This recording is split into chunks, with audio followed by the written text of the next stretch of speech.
Pemirsa, adanya rencana pemotongan kembali dana TKD di tahun 2027 dinilai akan berdampak pada RPJMD di Sumatera Selatan. Untuk itu, pembangunan infrastruktur akan difokuskan pada optimalisasi pemeliharaan infrastruktur.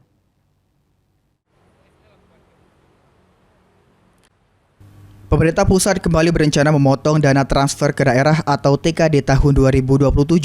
Menurut Gubernur Sumatera Selatan Herman Deru, adanya rencana pemotongan TKD dinilai akan berdampak pada rencana pembangunan jangka menengah daerah atau RPJMD Provinsi Sumatera Selatan yang telah direncanakan sebelumnya. Sehingga Pemprov Sumsel akan berupaya mengoptimalkan pemeliharaan infrastruktur yang ada dan menunda rencana pembangunan infrastruktur yang dinilai belum diperlukan secara mendesak.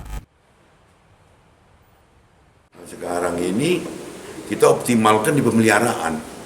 Jadi infrastruktur itu kita optimalkan di pemeliharaannya. Jangan dulu berencana membangun-bangun yang memang belum diperlukan.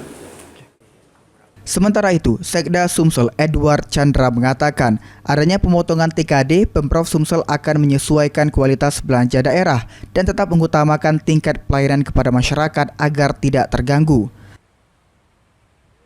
Sudah dipangkas ya kita sudah sesuaikan, artinya kualitas belanja tetap kita perhatikan, kemudian pelayanan kepada masyarakat tetap menjadi hal yang utama, kemudian visi dan misi kepala daerah, wakil kepala daerah, dan ketua RPJMD tetap harus dikawal. Sementara pada tahun 2026, Pemprov Sumsel terima alokasi TKD sekitar 3,3 triliun rupiah atau turun sekitar 1,8 triliun dibanding tahun 2025 lalu. Eki Saputra, PAL TV.